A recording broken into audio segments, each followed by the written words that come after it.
Subscribe करें national बस और साथ ही दबाएं बेल आइकन। पंजाब के 22 ਜ਼ਿਲ੍ਹਿਆਂ 'ਚ 70,137 ਬੰਦੇ फर्जी पेंशनां लै रहे हैं। समाजिक सुरक्षा विभाग ने बहुत ही गर्व नाल एक लिस्ट जारी की है कि असीं इन्ने पैसों का घपला कर लिया। इन्ने क जीरो है कि एक आम बंदे की सोच तो ये बहुत परे है कि 2015 च स्कैम डिटेक्ट हो गया सी। ਤੁਸੀਂ ਸਰਕਾਰ ਤੋਂ ਇਹ ਵੀ ਪੁੱਛਿਆ ਵੀ ਉਹਨਾਂ ਅਫਸਰਾਂ ਦੇ ਖਿਲਾਫ ਕੀ ਕਾਰਵਾਈ ਕੀਤੀ ਗਈ, ਉਹਨਾਂ ਨੇ ਕੀ ਜਵਾਬ ਦਿੱਤਾ ਤੁਹਾਨੂੰ? ਜਿਹੜੇ ਇਸ 'ਚ ਅਫਸਰ ਇਨਵੋਲਵਡ ਹੈ ਉਹ ਹੈਗੇ IAS PCS ਤੇ ਸੀਨੀਅਰ ਬੰਦੇ। ਸ਼੍ਰੀਮਤੀ ਰਾਜੀ ਪੀ ਸ਼੍ਰੀਵਾਸਤਵ IAS, ਉਹਨਾਂ ਦਾ ਇਹ ਜਵਾਬ ਸੀਗਾ ਸੋਚਾਂਗੇ ਅਸੀਂ ਇਸ ਬਾਰੇ। ਕਹਿੰਦੇ ਤੁਸੀਂ ਫਰਜ਼ੀ ਨਾ ਵਰਡ ਯੂਜ਼ ਕਰੋ, ਅਯੋਗ ਕਹੋ, ਇਨਐਲੀਜੀਬਲ। ਕਰੋੜਾਂ ਰੁਪਏ ਦਾ ਚੂਨਾ ਲੱਗ ਗਿਆ ਇਸ 'ਚ। ਫਰਜ਼ੀ ਦਸਤਾਵੇਜ਼, फर्जी अंडरटेकिंग, झूठे स्वै घोषणा पत्र, झूठियां जन्म सर्टिफिकेट। 3 साल च 70,137 बंदियां तो सिर्फ 9,000 रुपया रिकवर होया। वो जिहड़ा नोटिस सीगा जो 2017 च जारी होया, उसे दा फॉलोअप मैं 2020 च लिया। इन्हां ने मेरे नाल एक बहुत वड्डा मजाक कीता RTI च। मैं तुहानूं हुण एक बहुत वड्डा खुलासा करन जा रहा। ये इन्हां ने एक तरीका अपनाया अपने आप नूं बचाउण लई। ਇਹਨਾਂ ਦੇ ਕਈ ਕਮਾਊ ਪੁੱਤ ਜੇਲ੍ਹ 'ਚ ਜਾਣਗੇ। ਜਿਨ੍ਹਾਂ ਦੇ ਨਾਂ ਦੇ ਨੋਟਿਸ ਲੈ ਕੇ ਆਏ ਆ ਉਹ ਪਹਿਲਾਂ ਹੀ ਬਹੁਤ ਸਾਲ ਪਹਿਲਾਂ ਮਰ ਚੁੱਕੇ। ਜਿਹੜਾ ਬੰਦਾ ਕਦੇ ਪੈਦਾ ਹੀ ਨਹੀਂ ਹੋਇਆ ਉਹ ਮਰ ਗਿਆ। ਮੈਨੂੰ ਪੂਰਾ ਸ਼ੱਕ ਹੈ ਕਿ ਇਹ ਕੇਸ ਦੀ ਫਾਈਲ ਜਾਂ ਤਾਂ ਗਾਇਬ ਕਰਤੀ ਜਾਏਗੀ। ਓਲਡ ਏਜ ਪੈਨਸ਼ਨ ਸਕੀਮ, ਬੁਢਾਪਾ ਪੈਨਸ਼ਨ ਸਕੀਮ, ਇਹ ਪੰਜਾਬ ਸਰਕਾਰ 'ਚ ਬਹੁਤ ਦੇਰ ਤੋਂ ਚੱਲ ਰਹੀ ਹੈ ਔਰ ਕਈ ਬਜ਼ੁਰਗਾਂ ਦਾ ਫਾਇਦਾ ਵੀ ਹੋਇਆ। ਲੇਕਿਨ ਅੱਜ ਅਸੀਂ ਤੁਹਾਡੇ ਵਾਸਤੇ ਇੱਕ ਐਸੀ ਖਬਰ ਲੈ ਕੇ ਆਏ ਹਾਂ ਜਿਹੜੀ ਸੁਣ ਕੇ ਤੁਹਾਨੂੰ ਬੜੀ ਹੈਰਾਨਗੀ ਵੀ ਹੋਏਗੀ ਔਰ ਝਟਕਾ ਵੀ ਲੱਗੇਗਾ। ਇਹਦੇ ਵਿੱਚ 162 ਕਰੋੜ ਰੁਪਏ ਦੀ ਜਿਹੜੀਆਂ ਝੂਠੀਆਂ ਪੈਨਸ਼ਨਾਂ ਦੇਤੀਆਂ ਗਈਆਂ ਕੁਝ ਮਰੇ ਹੋਏ ਬੰਦੇ ਨੇ ਔਰ ਕੁਝ ਐਸੇ ਬੰਦਿਆਂ ਨੂੰ ਪੈਨਸ਼ਨ ਦਿੱਤੀ ਗਈ ਜਿਹੜੇ ਡਿਜ਼ਰਵ ਹੀ ਨਹੀਂ ਕਰਦੇ ਸੀਗੇ। ਆਕਾਸ਼ ਵਰਮਾ ਜਿਹੜੇ ਕਿ RTI ਐਕਟਿਵਿਸਟ ਨੇ ਔਰ ਲਗਾਤਾਰ ਉਹ ਇਸ ਚੀਜ਼ ਦੇ ਪਿੱਛੇ ਲੱਗੇ ਰਹੇ। ਹੌਲੀ ਕਰਕੇ ਉਹਨਾਂ ਨੇ ਕਾਗਜ਼ ਇਕੱਠੇ ਕੀਤੇ ਨੇ ਔਰ ਉਹਨਾਂ ਨੇ ਇਹ ਸਾਰਾ ਸਕੈਮ ਦਾ ਖੁਲਾਸਾ ਕੀਤਾ ਹੈ। ਆਕਾਸ਼ ਜੀ, ਸਾਡੇ ਦਰਸ਼ਕਾਂ ਨੂੰ ਦੱਸੋ ਵੀ ਇਹ ਕੀ ਫਰਾਡ ਹੈ? ਜੀ, ਸਭ ਤੋਂ ਪਹਿਲਾਂ ਮੈਂ ਧੰਨਵਾਦੀ ਹਾਂ ਸਾਰੇ ਦਰਸ਼ਕਾਂ ਦਾ ਜਿਹੜੇ ਕਿ ਨਿਊਜ਼ ਦੇਖ ਰਹੇ ਨੇ ਤੇ ਤੁਹਾਡੇ ਨਾਲ ਹੀ ਸਾਨੂੰ ਦਿਲਾਸਾ ਮਿਲਦਾ ਅੱਗੇ ਵਧਣ ਦਾ। ਇਹ ਮੌਂਗੀਆ ਸਾਹਿਬ ਇੱਦਾਂ ਹੈ ਕਿ 2015 'ਚ ਸਕੈਮ ਡਿਟੈਕਟ ਹੋ ਗਿਆ ਸੀ ਜੋ ਕਿ ਬੁਢਾਪਾ ਪੈਨਸ਼ਨ ਸਕੈਮ ਹੈ। ਤਾਂ ਇਸ 'ਚ ਕਾਂਗਰਸ ਸਰਕਾਰ ਨੇ 2017 'ਚ ਕਾਰਵਾਈ ਕਰਦੇ ਹੋਏ ਇੱਕ ਨੋਟਿਸ ਭੇਜਿਆ 22 ਜ਼ਿਲ੍ਹਿਆਂ ਦੇ DCs ਨੂੰ। ਤਾਂ ਉਸ ਟਾਈਮ ਇਹ ਸਕੈਮ ਸਰਫੇਸ ਹੋਇਆ ਤਾਂ ਇਹਦੇ ਸੰਬੰਧ 'ਚ ਕੁਝ ਖਬਰਾਂ ਵੀ ਲੱਗੀਆਂ, ਪਰ ਉਸ ਤੋਂ ਬਾਅਦ ਇਹ ਮੈਟਰ ਦਬ ਗਿਆ ਕਿਉਂਕਿ ਸਭ ਨੂੰ ਇੱਦਾਂ ਲੱਗਿਆ ਕਿ ਰਿਕਵਰੀ ਦਾ ਪ੍ਰੋਸੈਸ ਸ਼ੁਰੂ ਹੋ ਗਿਆ ਤੇ ਕਾਰਵਾਈਆਂ ਹੋਣਗੀਆਂ। ਪਰ ਇਹ ਸਿਰਫ ਇੱਕ ਆਈ ਵਾਸ਼ ਸੀ, ਅੱਖਾਂ 'ਚ ਘੱਟਾ ਪਾਇਆ ਸੀ। ਤਾਂ ਉਹ ਜਿਹੜਾ ਨੋਟਿਸ ਸੀਗਾ ਜੋ 2017 'ਚ ਜਾਰੀ ਹੋਇਆ, ਉਸੇ ਦਾ ਫੋਲੋਅਪ ਮੈਂ 2020 'ਚ ਲਿਆ। ਤਾਂ ਜੂਨ 2020 'ਚ ਮੇਰੀ RTI ਤੋਂ ਬਾਅਦ ਉਸ ਨੋਟਿਸ ਦੇ ਕੰਟੈਂਟ 'ਚ ਕੋਈ ਵੀ ਫੇਰ ਬਦਲ ਕੀਤੇ ਬਿਨਾ ਸੋਚੇ ਸਮਝੇ ਇੱਕ ਤਰੀਕ ਬਦਲ ਕੇ ਦੁਬਾਰਾ 22 ਜ਼ਿਲ੍ਹਿਆਂ ਦੇ DCਆਂ ਨੂੰ ਫੇਰ ਲਿਖਤਾ ਗਿਆ ਕਿ ਰਿਕਵਰੀ ਕਰੋ। ਹੁਣ ਇਹ ਮੈਟਰ ਕੀ ਹੈ, ਇਹਦਾ ਮੋਡਸ ਆਪਰੈਂਡੀ ਕੀ ਹੈ, ਉਹ ਮੈਂ ਤੁਹਾਡੇ ਨਾਲ ਇਹ ਡਿਸਕਸ ਕਰਨਾ ਚਾਹੁੰਦਾ ਜੀ ਕਿ ਪੰਜਾਬ ਦੇ 22 ਜ਼ਿਲ੍ਹਿਆਂ 'ਚ 70,137 ਬੰਦੇ ਫਰਜ਼ੀ ਪੈਨਸ਼ਨਾਂ ਲੈ ਰਹੇ ਹੈ ਤੇ ਇਹਦੇ ਕੁੱਲ ਰਕਮ 162 ਕਰੋੜ 35 ਲੱਖ ਕੁਝ ਹਜ਼ਾਰ ਰੁਪਏ ਹੈ। ਤਾਂ ਤੁਸੀਂ ਅੰਦਾਜ਼ਾ ਲਗਾ ਸਕਦੇ ਹੋ ਕਿ ਇੱਕ ਕਿੰਨਾ ਵੱਡਾ ਸਕੈਂਡਲ ਤੇ ਸਕੈਮ ਚੁੱਪ ਚਪੀਤੇ ਪੈਸਿਆਂ ਦਾ ਚੱਲ ਰਿਹਾ ਸੀ। ਤੇ ਇਹ ਪੈਨਸ਼ਨ ਲੈਣ ਲਈ ਸਰਕਾਰ ਦੀਆਂ 3 ਕੰਡੀਸ਼ਨਸ ਹੈ। ਉਹ ਕੰਡੀਸ਼ਨ ਇਹ ਹੈ ਕਿ ਕਿਸੇ ਵੀ ਘਰ 'ਚ ਚਾਹੇ ਮਰਦ ਚਾਹੇ ਔਰਤ ਜੋ ਸਭ ਤੋਂ ਜ਼ਿਆਦਾ ਕਮਾਊ ਹੈ ਉਹਦੀ ਆਮਦਨ ਨੂੰ ਕੰਸੀਡਰ ਕਰਕੇ ਪੈਨਸ਼ਨ ਲਗਾਈ ਜਾਏਗੀ। ਜੇ ਉਸ ਕਮਾਊ ਇਨਸਾਨ ਦੀ ਮੌਤ ਹੋ ਜਾਂਦੀ ਹੈ ਤਾਂ ਉਹਦੀ ਉਮਰ 18 ਤੋਂ ਲੈ ਕੇ 64 ਸਾਲ ਦੇ ਵਿੱਚ ਹੋਣੀ ਚਾਹੀਦੀ ਹੈ। ਤੀਜੀ ਕੰਡੀਸ਼ਨ ਇਹ ਹੈ ਕਿ ਉਹ ਪਰਿਵਾਰ ਪੋਵਰਟੀ ਲਾਈਨ ਤੋਂ ਥੱਲੇ ਹੋਣਾ ਚਾਹੀਦਾ, ਮਤਲਬ ਗਰੀਬੀ ਰੇਖਾ ਤੋਂ ਥੱਲੇ ਹੋਣਾ ਚਾਹੀਦਾ ਹੈ। ਤਾਂ ਹੁਣ ਇਹ ਬੈਨੀਫਿਟ ਲੈਣ ਲਈ ਤੁਹਾਨੂੰ ਇਹ 3 ਕ੍ਰਾਈਟੇਰੀਆ ਪੂਰੇ ਕਰਨੇ ਪੈਂਦੇ ਹੈ। ਪਰ ਜਿਹੜੇ ਲੋਕਾਂ ਨੂੰ ਠੀਕ ਆਮਦਨ ਹੈ, ਉਹ ਵਧੀਆ ਜ਼ਿੰਦਗੀ ਬਤੀਤ ਕਰ ਰਹੇ ਹੈ, ਉਹ ਵੀ ਇਸ ਚੀਜ਼ ਦਾ ਬੈਨੀਫਿਟ ਲੈਣਾ ਚਾਹੁੰਦੇ ਹੈ ਕਿਉਂਕਿ ਉਹ ਮੌਕੇ ਦੇ ਅਫਸਰਾਂ ਤੇ ਰਾਜਨੇਤਾ ਦੇ ਨੇੜੇ ਹੈ। ਤਾਂ ਉਹਨਾਂ ਨੂੰ ਓਬਲਾਈਜ ਕਰਨ ਲਈ ਤੇ ਅਫਸਰਾਂ ਨੇ ਆਪ ਰਲ ਕੇ ਵਿੱਚ ਸਕੈਮ ਦੇ ਪੈਸੇ ਖਾਣ ਲਈ ਇਹਨਾਂ ਲੋਕਾਂ ਤੋਂ ਜਿਹੜੇ ਇਹਨਾਂ ਦੇ ਚਹੀਤੇ ਸੀ ਇਹਨਾਂ ਤੋਂ ਫਰਜ਼ੀ ਦਸਤਾਵੇਜ਼ ਤੇ ਅੰਡਰਟੇਕਿੰਗ ਲਈ ਕਿ ਆਹ ਸਾਰੀ ਕੰਡੀਸ਼ਨਸ ਨੂੰ ਇਹ ਕੰਪਲਾਈ ਕਰਦੇ ਆ ਤੇ ਇਹਨਾਂ ਨੂੰ ਪੈਸਾ ਦਿੱਤਾ ਜਾਵੇ। ਬਿਨਾਂ ਵੈਰੀਫਾਈ ਕੀਤੇ ਅੰਨ੍ਹੇਵਾਹ ਪੈਸਾ ਰਿਲੀਜ਼ ਕਰਤਾ ਗਿਆ। ਕਰੋੜਾਂ ਰੁਪਏ ਦਾ ਚੂਨਾ ਲੱਗ ਗਿਆ। ਹੁਣ ਜਦ ਇਹ ਚੀਜ਼ ਸਾਹਮਣੇ ਆ ਗਈ ਤਾਂ ਜਿਹੜਾ ਸਮਾਜਿਕ ਸੁਰੱਖਿਆ ਵਿਭਾਗ ਦੇ ਸੀਨੀਅਰ IAS PCS ਅਫਸਰ ਹੈ ਉਹਨਾਂ ਨੂੰ ਹੱਥਾਂ ਪੈਰਾਂ ਦੀ ਪੈ ਗਈ ਕਿ ਅਸੀਂ ਤਾਂ ਐਕਸਪੋਜ਼ ਹੋ ਜਾਾਂਗੇ। ਤਾਂ ਇਨਕੁਆਇਰੀ ਦੇ ਨਾਮ ਤੇ ਬਿਨਾਂ ਕੋਈ ਪੜਤਾਲ ਕੀਤੇ, ਬਿਨਾਂ ਘੋਖੇ, ਬਿਨਾਂ ਸਾਰੇ ਪਹਿਲੂ ਦੇਖੇ ਇਹਨਾਂ ਨੇ ਆਪਣੀ ਜਾਨ ਛੁਡਾਉਣ ਲਈ 22 ਜ਼ਿਲ੍ਹਿਆਂ ਦੇ DC 'ਚ ਇਹ ਸਾਰਾ ਪੜਤਾਲ ਦਾ ਮਾਮਲਾ ਫੈਲਾਤਾ। ਮੈਂ ਇਹ ਕਹੂੰਗਾ ਕਿ ਇਸ ਪ੍ਰੋਬਲਮ ਨੂੰ, ਇਸ ਸਮੱਸਿਆ ਨੂੰ ਸਮੇਟਣ ਦੀ ਜਗ੍ਹਾ ਇਹਨਾਂ ਨੇ 22 ਜ਼ਿਲ੍ਹਿਆਂ 'ਚ ਫੈਲਾਤਾ। ਤੇ ਹੁਕਮ ਬਹੁਤ ਹੀ ਹੈਰਾਨੀਜਨਕ ਹੈ, ਉਸ 'ਚ ਲਿਖਿਆ ਜਾਂਦਾ ਹੈ ਕਿ ਇਹਨਾਂ ਜ਼ਿਲ੍ਹਿਆਂ ਦੇ DC ਇੱਕ ਕਮੇਟੀ ਗਠਿਤ ਕਰਨਗੇ ਜਿਹਦਾ ਮੁਖੀ ਹੋਏਗਾ ਸਮਾਜਿਕ ਸੁਰੱਖਿਆ ਅਫਸਰ। ਜਿਹੜੇ ਇਸ 'ਚ ਅਫਸਰ ਇਨਵੋਲਡ ਹੈ ਉਹ ਹੈਗੇ IAS PCS ਤੇ ਸੀਨੀਅਰ ਬੰਦੇ। ਇੱਕ DSSO ਜੋ ਕਿ ਸਮਾਜਿਕ ਸੁਰੱਖਿਆ ਅਫਸਰ ਹੈ ਉਹ ਇਹਨਾਂ ਅਫਸਰਾਂ ਤੇ ਕਾਰਵਾਈ ਕਰ ਹੀ ਨਹੀਂ ਸਕਦਾ। ਇਹ ਹੈਗੀ ਇੱਕ ਫੌਜਦਾਰੀ ਕਾਰਵਾਈ, ਬਿਕੋਜ਼ ਇਸ 'ਚ ਫਰਜ਼ੀ ਦਸਤਾਵੇਜ਼, ਫਰਜ਼ੀ ਅੰਡਰਟੇਕਿੰਗ, ਝੂਠੇ ਸਵੈ ਘੋਸ਼ਣਾ ਪੱਤਰ, ਝੂਠੀਆਂ ਜਨਮ ਸਰਟੀਫਿਕੇਟ ਇਹ ਲਗਾ ਕੇ ਕਿਸੇ ਨੇ ਆਪਣੀ ਉਮਰ 20 ਸਾਲ ਵੱਧ ਦਿਖਾਤੀ। 40 ਸਾਲ ਦਾ ਬੰਦਾ 60 ਸਾਲ ਦਾ ਬਣ ਕੇ ਪੈਨਸ਼ਨਾਂ ਲੈ ਰਿਹਾ। ਕਿਸੇ ਨੇ ਆਪਣੀ ਪ੍ਰਾਪਰਟੀ ਲੁਕੋ ਲਈ, ਝੂਠ ਬੋਲਤਾ ਕਿ ਮੈਂ ਗਰੀਬੀ ਰੇਖਾ ਤੋਂ ਥੱਲੇ ਆ। ਇਹ ਜਿਹੜੇ ਸਾਰੇ ਫਰਜ਼ੀ ਦਸਤਾਵੇਜ਼ ਹੈ ਇਹ ਕੁੱਲ ਮਿਲਾ ਕੇ ਇੱਕ ਫੌਜਦਾਰੀ ਕ੍ਰਿਮੀਨਲ ਮੈਟਰ ਬਣਦਾ ਹੈ। 3 ਸਾਲ ਤੋਂ ਪੜਤਾਲ ਦੇ ਨਾਂ ਤੇ ਕੁਝ ਵੀ ਨਹੀਂ ਹੋ ਰਿਹਾ, ਸਿਰਫ ਅੱਖਾਂ 'ਚ ਘੱਟਾ ਪਾਇਆ ਜਾ ਰਿਹਾ ਜੀ। 3 ਸਾਲ 'ਚ 70,137 ਬੰਦਿਆਂ ਤੋਂ ਸਿਰਫ 9,000 ਰੁਪਇਆ ਰਿਕਵਰ ਹੋਇਆ। ਆਪਣਾ ਮੂਲ ਵੀ ਨਾ ਵਿਆਜ ਲੈ ਸਕੇ ਨਾ ਮੂਲ ਲੈ ਸਕੇ, ਤੁਸੀਂ 162 ਕਰੋੜ ਦਾ ਇੰਟਰਸਟ ਹੀ ਲਗਾ ਲਓ। ਦੂਜੇ ਪਾਸੇ ਸਰਕਾਰ ਕਹਿੰਦੀ ਹੈ ਸਾਡੇ ਖਜ਼ਾਨੇ ਖਾਲੀ ਹੈ। ਤੇ ਇਹਨਾਂ ਨੇ ਮੇਰੇ ਨਾਲ ਇੱਕ ਬਹੁਤ ਵੱਡਾ ਮਜ਼ਾਕ ਕੀਤਾ RTI 'ਚ। ਮੈਂ ਇਹਨਾਂ ਨੂੰ ਪੁੱਛਿਆ ਜਿਹੜੇ ਦੋਸ਼ੀ ਅਫਸਰ ਸੀਗੇ ਜਿਨ੍ਹਾਂ ਨੇ ਰਲ ਕੇ ਸਾਰਾ ਪੈਸਾ ਰਿਲੀਜ਼ ਕੀਤਾ ਉਹਨਾਂ ਵਿਰੁੱਧ ਅੱਜ ਤੱਕ ਕੀ ਕਾਰਵਾਈ ਕੀਤੀ ਗਈ ਹੈ। ਤਾਂ ਮੈਨੂੰ ਕਿਹਾ ਗਿਆ ਰਿਪੋਰਟ 'ਚ ਕਿ ਰਿਕਵਰੀ ਪੂਰੀ ਹੋਣ ਤੋਂ ਬਾਅਦ ਦੱਸਾਂਗੇ ਕੀ ਕਾਰਵਾਈ ਕੀਤੀ ਹੈ। ਇਹ ਇੱਕ ਇਹੋ ਜਿਹੀ ਰਿਕਵਰੀ ਹੈ ਜਿਹਦਾ ਕਦੇ ਕੋਈ ਨਿਬੇੜਾ ਹੀ ਨਹੀਂ ਹੋਣਾ। ਇੱਕ ਨਾ ਖਤਮ ਹੋਣ ਵਾਲੀ ਪੜਤਾਲ ਸ਼ੁਰੂ ਕੀਤੀ ਹੈ। ਉਹਦਾ ਕਾਰਨ ਮੈਂ ਦੱਸਦਾ ਕਿਉਂ। ਜਦ 162 ਕਰੋੜ ਦਾ ਫਰਾਡ ਹੋ ਗਿਆ ਜੋ ਕਿ ਇੰਨੀ ਵੱਡੀ ਰਕਮ ਹੈ, ਇਹਦੀ ਜਿਹੜੀ ਰਿਕਵਰੀ ਹੈ ਡਿਪਾਰਟਮੈਂਟਲ ਜਾਂ ਸਿਵਲ ਰੂਲਸ ਦੇ ਤਹਿਤ ਜਿਹੜੀ ਅਮਾਊਂਟ ਹੈ ਪੈਨਸ਼ਨ ਦੀ ਉਹਦਾ ਸਿਰਫ 30 ਤੋਂ 40% ਰਿਕਵਰ ਕੀਤਾ ਜਾ ਸਕਦਾ ਪਰ ਮੰਥ, ਉਸ ਤੋਂ ਜ਼ਿਆਦਾ ਨਹੀਂ। ਤਾਂ 162 ਕਰੋੜ ਦਾ 40% ਸਾਰੀ ਜ਼ਿੰਦਗੀ ਤੁਸੀਂ ਰਿਕਵਰ ਕਰਦੇ ਰਹੋਗੇ। ਇਹ ਰਿਕਵਰੀ ਕਦੇ ਖਤਮ ਹੀ ਨਹੀਂ ਹੋਣੀ। ਜਦ ਰਿਕਵਰੀ ਖਤਮ ਨਹੀਂ ਹੋਣੀ, ਅਫਸਰ ਤੇ ਕਾਰਵਾਈ ਨਹੀਂ ਹੋਣੀ। ਤਾਂ ਇਹ ਇਹਨਾਂ ਨੇ ਇੱਕ ਤਰੀਕਾ ਅਪਣਾਇਆ ਆਪਣੇ ਆਪ ਨੂੰ ਬਚਾਉਣ ਲਈ ਤੇ ਇੱਕ ਬਹੁਤ ਵੱਡਾ ਮਜ਼ਾਕ ਕੀਤਾ। ਤੇ ਪੰਜਾਬ ਸਿਵਲ ਸਰਵਿਸ ਰੂਲ ਦਾ ਵੀ ਇਹ ਇੱਕ ਬਹੁਤ ਵੱਡੀ ਵਾਇਓਲੇਸ਼ਨ ਹੈ ਕਿਉਂਕਿ ਇਹ ਵੱਡੀਆਂ ਸਜ਼ਾਵਾਂ 'ਚ ਗਿਣਿਆ ਜਾਂਦਾ ਹੈ। ਇਹ ਛੋਟੀਆਂ ਸਜ਼ਾਵਾਂ ਨਹੀਂ ਹੈ ਕਿ ਰਿਕਵਰੀ ਕਰਕੇ ਖਤਮ ਕਰਤਾ ਕੇਸ ਨੂੰ। ਇਸ 'ਚ FIR ਦਰਜ ਹੋਣੀ ਚਾਹੀਦੀ ਹੈ।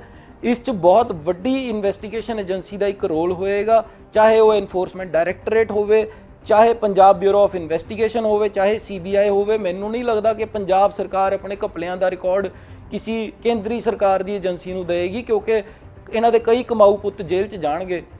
ਮੈਂ ਅੱਜ ਕੈਮਰਾ ਦੇ ਸਾਹਮਣੇ ਸਾਫ਼ ਕਹਿਣਾ ਚਾਹੁੰਦਾ ਜੀ ਕਿ ਜਿਹੜੇ ਬ੍ਰਿਟਿਸ਼ ਗੋਰੇ ਸਾਡੇ ਇੱਥੇ ਇੱਕ ਰੂਲ ਬਣਾ ਕੇ IAS PCS ਅਫਸਰ ਬਣਾਉਣ ਦਾ, ਉਹ ਸਾਡੇ ਸਿਸਟਮ 'ਚ ਕਈ ਤਰ੍ਹਾਂ ਦੇ ਮੱਸਾ ਰੰਗੜ ਪੈਦਾ ਕਰ ਗਏ ਕਿਉਂਕਿ ਇਹ ਸਿਰਫ ਲੋਕਾਂ ਦਾ ਖੂਨ ਹੀ ਨਹੀਂ ਪੀ ਰਹੇ, ਇਹ ਉਹਨਾਂ ਦੀ ਜ਼ਿੰਦਗੀਆਂ ਵੀ ਖਾ ਰਹੇ ਹੈ। ਇਹਨਾਂ ਨੂੰ ਕਨਸਟੀਟਿਊਸ਼ਨ ਦੇ ਮੁਤਾਬਕ ਇਮਿਊਨਿਟੀ ਮਿਲੀ ਹੋਈ ਹੈ, ਇਹਨਾਂ ਦੇ ਕੋਈ ਪਰਚੇ ਨਹੀਂ ਹੋ ਸਕਦੇ। ਇਹ ਪਲਾਨ ਬਣਾ ਕੇ ਦਿੰਦੇ ਆ ਮੰਤਰੀਆਂ ਸੰਤਰੀਆਂ ਨੂੰ ਕਿ ਲੋਕਾਂ ਨੂੰ, ਆਵਾਮ ਨੂੰ ਕਿਵੇਂ ਲੁੱਟਣਾ ਹੈ। ਤਾਂ ਸਰਕਾਰਾਂ ਬਦਲਦੀਆਂ ਰਹਿਣ, ਅਫਸਰ ਉਹੀ ਰਹਿੰਦੇ ਆ। ਤੁਸੀਂ ਹਮੇਸ਼ਾ ਦੇਖ ਲਓ ਕਦੇ ਇਹਨਾਂ ਤੇ ਕੋਈ ਕਾਰਵਾਈ ਨਹੀਂ ਹੁੰਦੀ, ਪਰ ਜੇ ਕੋਈ ਇਮਾਨਦਾਰ ਬੰਦਾ ਆ ਕੇ ਇਹਨਾਂ ਦੇ ਸਿਰ ਤੇ ਬੈਠ ਜੇ, ਜਦ ਇਹ IAS ਅੰਦਰ ਜਾਂਦੇ ਇਹਨਾਂ ਦੀ ਬੇਲ ਵੀ ਨਹੀਂ ਹੁੰਦੀ। ਤਾਂ ਇੱਥੇ ਅੱਜ ਅਸੀਂ ਖੜੇ ਹਾਂ, ਇਸ ਮੋੜ ਤੇ ਖੜੇ ਹਾਂ ਕਿ ਜਿਨ੍ਹਾਂ ਤੋਂ ਇਨਸਾਫ ਦੀ ਉਮੀਦ ਹੈ ਉਹ ਆਪ ਹੀ ਦੋਸ਼ੀ ਨੇ। ਹੁਣ ਜੇ ਤੁਸੀਂ ਇਹਦੇ ਫੈਕਟ 'ਚ ਜਾਓ ਤਾਂ ਇਹਨਾਂ ਨੇ ਜਿਹੜਾ DCਆਂ ਨੂੰ ਆਰਡਰ ਕੱਢਿਆ ਹੈ, ਇਸ 'ਚ ਇਹ ਸੋਸ਼ਲ ਸਿਕਿਉਰਿਟੀ ਅਫਸਰ ਨੂੰ, ਸਮਾਜਿਕ ਸੁਰੱਖਿਆ ਅਫਸਰ ਨੂੰ ਕਹਿ ਰਹੇ ਹੈ ਕਿ ਅਸੀਂ ਤੁਹਾਡੇ ਕੋਲ ਮਿਸਲ ਭੇਜ ਰਹੇ ਹਾਂ। ਜਿਹੜੇ ਬੰਦੇ ਗਲਤ ਪੈਸੇ ਰਿਲੀਜ਼ ਕਰਾ ਗਏ, ਤੁਸੀਂ ਉਹਨਾਂ ਦੀ ਉਮਰ ਵੈਰੀਫਾਈ ਕਰੋ, ਉਹਨਾਂ ਦੀ ਆਮਦਨ ਵੈਰੀਫਾਈ ਕਰੋ, ਉਹਨਾਂ ਦੀ ਪ੍ਰਾਪਰਟੀ ਵੈਰੀਫਾਈ ਕਰੋ ਜਿਹੜੀ ਉਹਨਾਂ ਨੇ ਝੂਠ ਬੋਲੀ ਹੈ। ਤਾਂ ਇਹਨਾਂ ਨੇ 3 ਸਾਲ ਕੀ ਕੀਤਾ? 2015 ਦਾ ਸਕੈਮ ਡਿਟੈਕਟ ਹੋਇਆ, 2017 'ਚ ਕਾਰਵਾਈ ਮੁਕੰਮਲ ਹੋ ਕੇ ਪਤਾ ਚੱਲਿਆ 70,137 ਬੰਦਾ ਗਲਤ ਪੈਸੇ ਖਾ ਗਿਆ। 3 ਸਾਲ ਬਾਅਦ ਮੇਰੀ RTI ਤੋਂ ਬਾਅਦ ਇਹ DC ਨੂੰ ਹਦਾਇਤਾਂ ਦੇ ਰਹੇ ਹੈ ਕਿ ਆਹ 3 ਚੀਜ਼ਾਂ ਪਤਾ ਕਰੋ। ਤਾਂ 3 ਸਾਲ ਤੱਕ ਇਸ ਕੇਸ 'ਚ ਕੀ ਕਾਰਵਾਈ ਹੋਈ, ਕੀ ਰਿਕਵਰੀ ਹੋਈ, ਸਿਰਫ 9000 ਰੁਪਏ ਦੀ। ਜ਼ਰਾ ਸਾਡੇ ਦਰਸ਼ਕਾਂ ਨੂੰ ਦੱਸੋ ਕਿ ਜ਼ਿਲ੍ਹਾ ਵਾਈਜ਼ ਜਿਵੇਂ ਅੰਮ੍ਰਿਤਸਰ, ਬਠਿੰਡਾ, ਬਰਨਾਲਾ, ਫਰੀਦਕੋਟ, ਇਹ ਪੂਰੇ 22 ਜ਼ਿਲ੍ਹਿਆਂ ਦੀ ਲਿਸਟ ਹੈ ਜੀ। ਔਰ 22 ਜ਼ਿਲ੍ਹਿਆਂ ਦੇ ਵਿੱਚ ਮੈਂ ਤੁਹਾਨੂੰ ਦਿਖਾਉਣਾ, ਮੈਂ ਕੈਮਰਾਮੈਨ ਨੂੰ ਕਹਾਂਗਾ ਕਿ ਇਹ ਥੋੜਾ ਇਸ ਤੇ ਫੋਕਸ ਕਰੇ ਕਿ ਇਹ ਲਿਸਟ ਤੁਹਾਨੂੰ ਦਿਖਾਈ ਦੇਵੇ।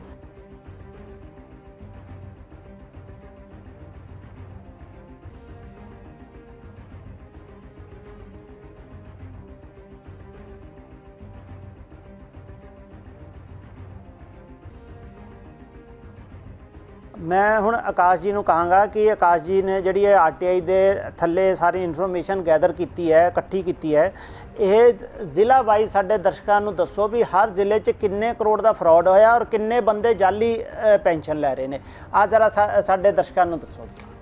ਆ ਦੇਖੋ ਜੀ, ਸਮਾਜਿਕ ਸੁਰੱਖਿਆ ਵਿਭਾਗ ਨੇ ਬਹੁਤ ਹੀ ਗਰਵ ਨਾਲ ਇੱਕ ਲਿਸਟ ਜਾਰੀ ਕੀਤੀ ਹੈ ਕਿ ਅਸੀਂ ਇੰਨੇ ਪੈਸਿਆਂ ਦਾ ਘਪਲਾ ਕਰ ਲਿਆ। ਤੇ ਇਸ ਤੇ ਜੋ ਇਹਨਾਂ ਨੇ ਰਿਕਾਰਡ ਦਿੱਤਾ ਹੋਇਆ ਹੈ, ਅੰਮ੍ਰਿਤਸਰ 'ਚ ਇਹਨਾਂ ਨੇ 7853 ਬੰਦਿਆਂ ਨੂੰ 19 ਕਰੋੜ 95 ਲੱਖ ਰੁਪਇਆ ਦੇ ਦਿੱਤਾ। ਬਠਿੰਡਾ 'ਚ 8762 ਬੰਦਿਆਂ ਨੂੰ ਇਹਨਾਂ ਨੇ 17 ਕਰੋੜ ਰੁਪਇਆ ਦੇ ਦਿੱਤਾ। ਫਤਿਹਗੜ੍ਹ ਸਾਹਿਬ ਇਹਨਾਂ ਨੇ 480 ਬੰਦਿਆਂ ਨੂੰ 96 ਲੱਖ 97 ਹਜ਼ਾਰ ਰੁਪਇਆ ਦਿੱਤਾ। ਫਰੀਦਕੋਟ 'ਚ 714 ਬੰਦਿਆਂ ਨੂੰ 33 ਕਰੋੜ 76 ਹਜ਼ਾਰ ਰੁਪਇਆ ਦੇ ਦਿੱਤਾ। ਉਸ ਤੋਂ ਬਾਅਦ ਗੁਰਦਾਸਪੁਰ 'ਚ 4120 ਬੰਦਿਆਂ ਨੂੰ 11 ਕਰੋੜ 67 ਲੱਖ 37 ਹਜ਼ਾਰ 900 ਰੁਪਇਆ ਦਿੱਤਾ ਗਿਆ। ਫਾਜ਼ਿਲਕਾ 'ਚ 2452 ਬੰਦਿਆਂ ਨੂੰ 6 ਕਰੋੜ 14 ਲੱਖ 58 ਹਜ਼ਾਰ ਰੁਪਇਆ ਦਿੱਤਾ ਗਿਆ। ਇਸੇ ਤਰ੍ਹਾਂ ਮਾਨਸਾ 'ਚ 6663 ਬੰਦਿਆਂ ਨੂੰ 18 ਕਰੋੜ 87 ਲੱਖ 1800 ਰੁਪਇਆ ਦਿੱਤਾ ਗਿਆ। ਮੋਗਾ 'ਚ ਇਹ ਹੈਗਾ 1728 ਬੰਦਿਆਂ ਨੂੰ 4 ਕਰੋੜ 80 ਲੱਖ 76 ਹਜ਼ਾਰ ਰੁਪਇਆ ਦਿੱਤਾ ਗਿਆ।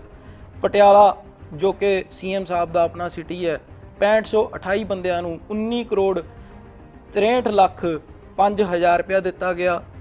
ਮੁਕਤਸਰ ਸਾਹਿਬ ਨੇ ਸਭ ਨੂੰ ਰੇਸ 'ਚ ਪਿੱਛੇ ਛੱਡਤਾ, 7441 ਬੰਦਿਆਂ ਨੂੰ 15 ਕਰੋੜ 70 ਲੱਖ 19,250 ਰੁਪਏ ਦਿੱਤਾ ਗਿਆ।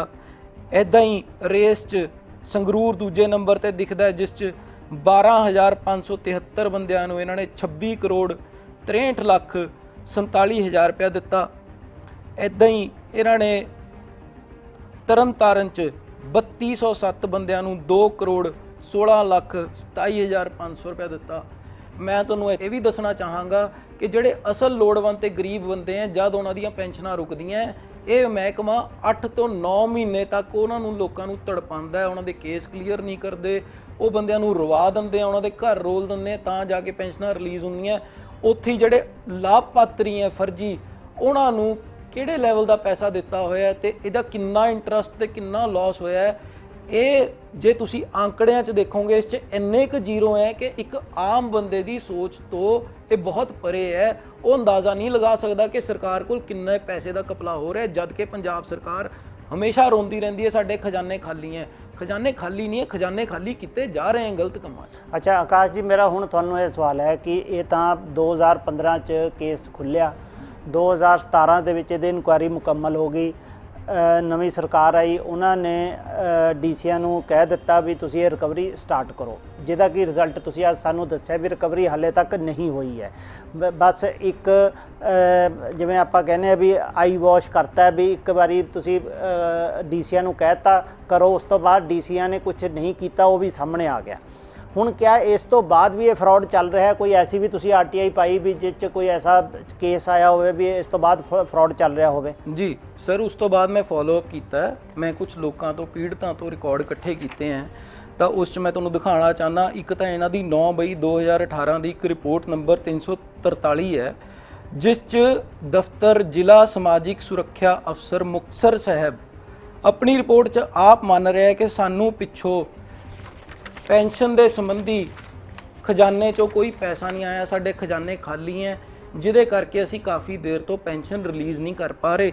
ਤੇ ਇਸੇ ਰਿਪੋਰਟ 'ਚ ਇਹਨਾਂ ਨੇ ਇਹ ਵੀ ਮੰਨਿਆ ਕਿ ਇੱਕ ਲਾਭਪਾਤਰੀ ਜਿਹਦਾ ਨਾਮ ਬਲਵੀਰ ਕੌਰ ਹੈ, ਪਿਤਾ ਦਾ ਨਾਮ ਸੂਰਾ ਸਿੰਘ, ਤੇ ਉਹਨਾਂ ਦਾ ਬੈਂਕ ਖਾਤਾ ਨੰਬਰ ਵੀ ਲਿਖਿਆ ਹੋਇਆ, ਇਸ 'ਚ ਕਲੀਅਰ ਲਿਖਿਆ ਲਾਭਪਾਤਰੀ ਦੀ ਮੌਤ ਹੋ ਚੁੱਕੀ ਹੈ, ਉਹਨਾਂ ਦੀ ਪੈਨਸ਼ਨ ਤਾਂ ਰੋਕੀ ਗਈ, ਪਤਾ ਨਹੀਂ ਕਦ ਤੱਕ ਉਹਨਾਂ ਨੂੰ ਪੈਸੇ ਦਿੰਦੇ ਰਹੇ ਮੌਤ ਹੋਣ ਤੋਂ ਬਾਅਦ ਵੀ। ਦੂਜਾ ਕੇਸ ਮਨਜੀਤ ਕੌਰ ਦਾ, ਜਿਨ੍ਹਾਂ ਦੀ ਪੈਨਸ਼ਨ ਰੋਕੀ ਗਈ, ਉਮਰ ਘੱਟ ਹੋਣ ਕਾਰਨ ਪੈਨਸ਼ਨ ਕੱਟੀ ਗਈ ਹੈ। ਤਾਂ ਇਸ 'ਚ ਤੁਸੀਂ ਆਪ ਕਲੀਅਰਲੀ ਦੇਖ ਸਕਦੇ ਹੋ ਕਿ ਇਹ ਕੇਸ ਲਗਾਤਾਰ ਚੱਲ ਰਹੇ ਹੈ। ਤੇ ਐਦਾਂ ਹੀ ਇੱਕ ਹੋਰ ਕੇਸ ਹੈ ਬਲਜੀਤ ਕੌਰ ਦਾ, PLA ਨੰਬਰ 12957 124957 PLA ਨੰਬਰ ਹੈ ਇਹਨਾਂ ਦਾ। ਤਾਂ ਇਸ 'ਚ ਵੀ ਕਿਹਾ ਗਿਆ ਹੈ ਕਿ ਆਪਣੀ ਉਮਰ ਗਲਤ ਤਰੀਕੇ ਨਾਲ ਘੱਟ ਦੱਸ ਕੇ ਇਹਨਾਂ ਨੇ ਪੈਨਸ਼ਨ ਲਵਾਈ ਸੀ, ਅਸੀਂ ਇਹਨਾਂ ਦੀ ਪੈਨਸ਼ਨ ਰੋਕਤੀ ਹੈ। ਤੇ ਇਹ ਜਿਹੜਾ ਕੇਸ ਹੈਗਾ 22 ਮਈ 2018 ਦਾ ਹੈ, ਜਦ ਕਿ ਇਹਨਾਂ ਦੇ ਹੁਕਮ ਜਾਰੀ ਹੋਣ ਤੋਂ ਬਾਅਦ ਦੀ ਇਹ ਕਾਰਗੁਜ਼ਾਰੀ ਹੈ। ਇੱਦਾਂ ਹੀ ਇੱਕ ਹੋਰ ਕੇਸ ਹੈ ਜੀ, ਜਿਸ 'ਚ ਸੁਰਜੀਤ ਕੌਰ ਪਤਨੀ ਲੱਦਾ ਸਿੰਘ ਦੀ ਬੁਢਾਪਾ ਪੈਨਸ਼ਨ ਜੋ ਕਿ ਸਾਲ 2012 ਦੀ ਪੜਤਾਲ ਦੌਰਾਨ ਅਯੋਗ ਪਾਏ ਜਾਣ ਕਾਰਨ ਕੱਟੀ ਗਈ ਸੀ, ਇਹਨਾਂ ਤੋਂ ਦੁਬਾਰਾ ਫਾਰਮ ਭਰਵਾ ਕੇ ਇਹਨਾਂ ਦੀ ਪੈਨਸ਼ਨ ਜਾਰੀ ਕਰਤੀ ਗਈ ਹੈ। ਇਹਦਾ ਮਤਲਬ ਜਿਹੜੇ ਲੋਕ ਪਹਿਲਾਂ ਅਯੋਗ ਜਾਂ ਗਲਤ ਸਵੈ ਘੋਸ਼ਣਾ ਪੱਤਰ ਜਾਂ ਦਸਤਾਵੇਜ਼ ਦੇ ਕੇ ਜਿਨ੍ਹਾਂ ਦੀਆਂ ਪੈਨਸ਼ਨਾਂ ਰੋਕੀਆਂ ਗਈਆਂ, ਕਿਤੇ ਨਾ ਕਿਤੇ ਕੋਈ ਆਪਸੀ ਮਨਜ਼ੂਰੀ ਦੇ ਤਹਿਤ ਇਹ ਸੰਨ 2018 ਚ ਪੈਨਸ਼ਨਾਂ ਦੁਬਾਰਾ ਜਾਰੀ ਕਰਤੀਆਂ ਗਈਆਂ। ਤਾਂ ਰਿਕਵਰੀ ਤਾਂ ਬਹੁਤ ਦੂਰ ਦੀ ਗੱਲ ਹੈ। ਜਿਹੜੇ ਇਹਨਾਂ ਦੇ ਚਹੀਤੇ ਬੰਦੇ ਆ ਜੋ ਇਹਨਾਂ ਦੀਆਂ ਮੰਗਾਂ ਪੂਰੀਆਂ ਕਰ ਸਕਦੇ ਨੇ, ਉਹਨਾਂ ਦੀਆਂ ਪੈਨਸ਼ਨਾਂ ਕਦੇ ਰੁਕਣਗੀਆਂ ਨਹੀਂ। ਸਰਕਾਰ ਹਮੇਸ਼ਾ ਘਾਟੇ ਵਿੱਚ ਹੀ ਜਾਊਗੀ, ਖਜ਼ਾਨੇ ਖਾਲੀ ਹੀ ਰਹਿਣਗੇ। ਇੱਦਾਂ ਹੀ ਤੁਸੀਂ ਇੱਕ ਹੋਰ ਰਿਪੋਰਟ ਦੇਖ ਸਕਦੇ ਹੋ, ਜਿਸ 'ਚ ਆਪਣੀ ਰਿਪੋਰਟ 'ਚ ਆਪ ਮੰਨ ਰਹੇ ਹੈ ਕਿ ਸਾਡੇ ਖਜ਼ਾਨੇ ਖਾਲੀ ਹੈ, ਸਾਡੇ ਕੋਲ ਪਿੱਛੋਂ ਕੋਈ ਅਮਾਉਂਟ ਨਹੀਂ ਆ ਰਹੀ, ਪੈਨਸ਼ਨਾਂ ਰੁਕੀਆਂ ਹੋਈਆਂ। ਤੇ ਸ਼ਿਕਾਇਤਾਂ ਦੀ ਲਿਸਟ ਬਹੁਤ ਲੰਬੀ ਹੈ। ਤੇ ਹੁਣ ਜਦ ਇਹ ਸਾਰੀਆਂ ਚੀਜ਼ਾਂ ਸਾਹਮਣੇ ਆਈਆਂ, RTI ਦੇ ਰਿਕਾਰਡ ਸਾਹਮਣੇ ਆਏ, ਤਾਂ ਇਹਨਾਂ ਨੇ ਆਪਣਾ ਇੱਕ ਫਾਰਮੈਲਿਟੀ ਪੂਰੀ ਕਰਨ ਲਈ ਰਿਕਵਰੀ ਨੋਟਿਸ ਇਹ ਪਿੰਡਾਂ 'ਚ ਲੈ ਕੇ ਗਏ। ਤਾਂ ਲੋਕ ਕਹਿੰਦੇ ਜੀ ਅਸੀਂ ਤਾਂ ਰਿਕਵਰੀ ਨੋਟਿਸ ਫੜਾਂਗੇ ਨਹੀਂ, ਅਸੀਂ ਤਾਂ ਤੁਹਾਡੇ ਖਿਲਾਫ ਇੱਕ ਵੱਡੀ ਕਾਰਵਾਈ ਵਿੱਢਾਂਗੇ, ਅਸੀਂ ਤੁਹਾਡੇ ਖਿਲਾਫ ਅੰਦੋਲਨ ਕਰਾਂਗੇ। ਇਹ ਉਹ ਲੋਕ ਹੈ ਜੋ ਸਰਕਾਰ ਨੂੰ ਲੁੱਟ ਕੇ ਖਾ ਗਏ। ਤੇ ਸਰਕਾਰ ਜਿਹੜੀ ਲਿਸਟ ਲੈ ਕੇ ਜਾਂਦੀ ਹੈ ਰਿਕਵਰੀ ਲਈ, ਉਹ ਨੋਟਿਸ ਤਾਂ ਉਹ ਲੈਂਦੇ ਨਹੀਂ ਹੈ। ਇਹ ਜ਼ਰੂਰ ਪਤਾ ਚੱਲਦਾ ਪਿੰਡ 'ਚ ਜਾ ਕੇ ਕਿ ਜਿਨ੍ਹਾਂ ਦੇ ਨਾਂ ਦੇ ਨੋਟਿਸ ਲੈ ਕੇ ਆਏ ਉਹ ਪਹਿਲਾਂ ਹੀ ਬਹੁਤ ਸਾਲ ਪਹਿਲਾਂ ਮਰ ਚੁੱਕੇ। ਉਹਦਾ ਵੀ ਮੈਂ ਕਾਰਨ ਤੁਹਾਨੂੰ ਸਾਂਝਾ ਕਰਨਾ ਚਾਹੁੰਦਾ ਹਾਂ, ਜੋ ਤੁਸੀਂ ਸੁਣ ਕੇ ਹੈਰਾਨ ਹੋ ਜਾਓਗੇ। ਜਿਹੜਾ ਬੰਦਾ ਕਦੇ ਪੈਦਾ ਹੀ ਨਹੀਂ ਹੋਇਆ ਉਹ ਮਰ ਗਿਆ, ਤਾਂ ਰਿਕਵਰੀ ਤੁਸੀਂ ਕਿਸ ਤੋਂ ਕਰੋਗੇ? ਇਹਨਾਂ ਨੇ ਜਾਲੀ ਜਨਮ ਸਰਟੀਫਿਕੇਟ ਲਗਾਏ ਜੋ ਕਿ ਸਰਕਾਰ ਦੇ ਰਿਕਾਰਡ 'ਚ ਬੋਲਦੇ ਹੀ ਨਹੀਂ। ਸਰਕਾਰ ਨੂੰ ਉਹਨਾਂ ਦੀ ਮੌਤ ਦੀ ਅਪਡੇਟ ਤਾਂ ਆਵੇ ਜੇ ਉਹਨਾਂ ਦੇ ਜਨਮ ਦਾ ਕੋਈ ਰਿਕਾਰਡ ਹੋਵੇ। ਫਰਜ਼ੀ ਦਸਤਾਵੇਜ਼ ਤੇ ਇਹਨਾਂ ਨੇ ਪੈਨਸ਼ਨਾਂ ਲਾਤੀਆਂ। ਹੁਣ ਉਹੀ ਮ੍ਰਿਤਕ ਬੰਦਿਆਂ ਨੂੰ ਇਹ ਨੋਟਿਸ ਦੇ ਕੇ ਉਹਨਾਂ ਤੋਂ ਰਿਕਵਰੀਆਂ ਕਰਨਾ ਚਾਹੁੰਦੇ ਨੇ।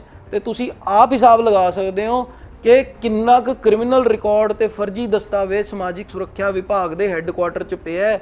ਤੇ ਇਸ ਰਿਕਾਰਡ ਨੂੰ ਆਪਣੇ ਕਬਜ਼ੇ 'ਚ ਸਰਕਾਰ ਜਾਂ ਕੋਈ ਵੀ ਇਨਵੈਸਟੀਗੇਸ਼ਨ ਏਜੰਸੀ ਲਈ ਲੈਣਾ ਬਹੁਤ ਜ਼ਿਆਦਾ ਜ਼ਰੂਰੀ ਹੈ, ਕਿਉਂਕਿ ਕਿਤੇ ਨਾ ਕਿਤੇ ਜਿਹੜੇ ਇਹ ਨੋਟਿਸ ਜਾਰੀ ਹੋ ਰਹੇ ਮ੍ਰਿਤਕਾਂ ਦੇ ਨਾਂ ਤੇ ਰਿਕਾਰਡ 'ਚ ਕੋਈ ਵੱਡੀ ਛੇੜਛਾੜ ਹੋਈ ਹੈ। ਤੇ ਇਹ ਕੇਸ ਬਹੁਤ ਹੀ ਗੰਭੀਰ ਸਥਿਤੀ 'ਚ ਚਲਾ ਗਿਆ। ਅੱਛਾ ਆਕਾਸ਼ ਜੀ, ਹੁਣ ਮੇਰਾ ਤੁਹਾਨੂੰ ਸਵਾਲ ਇਹ ਹੈ ਕਿ ਜਿਸ ਤਰ੍ਹਾਂ ਤੁਸੀਂ ਗੱਲ ਕਹੀ ਵੀ ਤੁਸੀਂ ਸਰਕਾਰ ਤੋਂ ਇਹ ਵੀ ਪੁੱਛਿਆ ਵੀ ਉਹਨਾਂ ਅਫਸਰਾਂ ਦੇ ਖਿਲਾਫ ਕੀ ਕਾਰਵਾਈ ਕੀਤੀ ਗਈ, ਉਹਨਾਂ ਨੇ ਕੀ ਜਵਾਬ ਦਿੱਤਾ ਤੁਹਾਨੂੰ? ਜਵਾਬ 'ਚ ਇਹ ਆਇਆ ਜੀ, ਮੈਂ ਇਨਵੈਸਟੀਗੇਸ਼ਨ ਰਿਪੋਰਟ ਮੰਗੀ, ਪੜਤਾਲੀਆ ਰਿਪੋਰਟ, ਅਫਸਰਾਂ ਦੇ ਖਿਲਾਫ ਕਾਰਵਾਈ। ਉਹਦਾ ਜਵਾਬ ਇਹ ਆ ਰਿਹਾ ਰਿਕਵਰੀ ਪੂਰੀ ਜਦ ਹੋ ਜਾਏਗੀ ਤਾਂ ਜਵਾਬ ਦਿੱਤਾ ਜਾਏਗਾ। ਉਹ ਮੈਂ ਪਹਿਲਾਂ ਹੀ ਤੁਹਾਨੂੰ ਦੱਸ ਚੁੱਕਿਆ ਕਿ ਤਕਨੀਕੀ ਕਾਰਨਾਂ ਕਾਰਨ ਇਹ ਰਿਕਵਰੀ ਕਦੇ ਨਹੀਂ ਪੂਰੀ ਹੋਣੀ, ਇਹ ਅਣਮਿੱਥੇ ਸਮੇਂ ਲਈ ਚੱਲੇਗੀ। ਕਿਉਂਕਿ ਸਰਕਾਰ ਆਪਣਾ ਮੂਲ ਤੱਕ ਹੀ ਵਿਆਜ ਵੀ ਰਿਕਵਰ ਨਹੀਂ ਕਰ ਸਕਦੀ ਇਹਨਾਂ ਲੋਕਾਂ ਤੋਂ, ਕਿਉਂਕਿ ਇਸ ਕੇਸ 'ਚ ਫੌਜਦਾਰੀ ਕਾਰਵਾਈ ਰਾਹੀਂ ਉਹ ਬੰਦੇ ਅਰੈਸਟ ਹੋ ਕੇ ਜੇਲ੍ਹ 'ਚ ਜਾਣਗੇ, ਉਹਨਾਂ ਦੀ ਪ੍ਰਾਪਰਟੀਆਂ ਅਟੈਚ ਹੋਣਗੀਆਂ, ਵਿਦ ਇੰਟਰਸਟ ਰਿਕਵਰੀ ਹੋਏਗੀ ਤਾਂ ਸਰਕਾਰ ਦੇ ਖਜ਼ਾਨੇ ਦੁਆਰਾ ਭਰਨਗੇ। ਇਹ ਜੋ ਕਾਰਵਾਈ ਇਹਨਾਂ ਨੇ ਸ਼ੁਰੂ ਕੀਤੀ ਹੈ, ਇਹਦੇ ਤਹਿਤ ਸਰਕਾਰ ਹਮੇਸ਼ਾ ਲਾਸ 'ਚ ਹੀ ਰਹੇਗੀ। ਆਕਾਸ਼ ਜੀ, ਹੁਣ ਤੁਸੀਂ ਕੀ ਸੋਚਦੇ ਹੋ ਵੀ ਅਗਲਾ ਤੁਸੀਂ ਕੀ ਸਟੈਪ ਲਓਗੇ? ਤੁਸੀਂ ਕੋਈ ਹਾਈ ਕੋਰਟ ਜਾਣ ਦਾ ਸੋਚ ਰਹੇ ਹੋ? ਇਹ ਕਿਉਂਕਿ ਬੜਾ ਤੁਹਾਡੇ ਕੋਲ ਔਥੈਂਟਿਕ ਰਿਕਾਰਡ ਹੈ ਔਰ ਇਹ ਹਾਈ ਕੋਰਟ ਦੇ ਵਿੱਚ ਤੁਸੀਂ ਕੋਈ ਰਿਟ ਪਟੀਸ਼ਨ ਜਾਂ ਕੋਈ ਦਰਖਾਸਤ ਦੇਣ ਬਾਰੇ ਸੋਚ ਰਹੇ ਹੋ ਹੁਣ ਇਸ ਦੇ? ਸਾਹਿਬ ਦੇਖੋ, ਇਹਨਾਂ ਨੇ, ਜੇ ਮੈਂ ਹਾਈ ਕੋਰਟ ਇਸ ਵੇਲੇ ਜਾਂਦਾ ਵੀ ਹਾਂ, ਇਹਨਾਂ ਨੇ ਇੱਕੋ ਹੀ ਲਾਈਨ ਦਾ ਜਵਾਬ ਦੇਣਾ ਹੈ ਕਿ ਮੈਟਰ ਪੈਂਡਿੰਗ ਹੈ, ਪੜਤਾਲ ਚੱਲ ਰਹੀ ਹੈ। ਤਾਂ ਹਾਈ ਕੋਰਟ 'ਚ ਇਹੋ ਜਿਹੇ ਕੇਸਾਂ ਤੇ ਅਕਸਰ ਫੈਸਲਾ ਨਹੀਂ ਹੁੰਦਾ ਜਿੱਥੇ ਡਿਪਾਰਟਮੈਂਟ ਇਨਕੁਆਇਰੀ ਕਰ ਰਿਹਾ ਹੋਵੇ।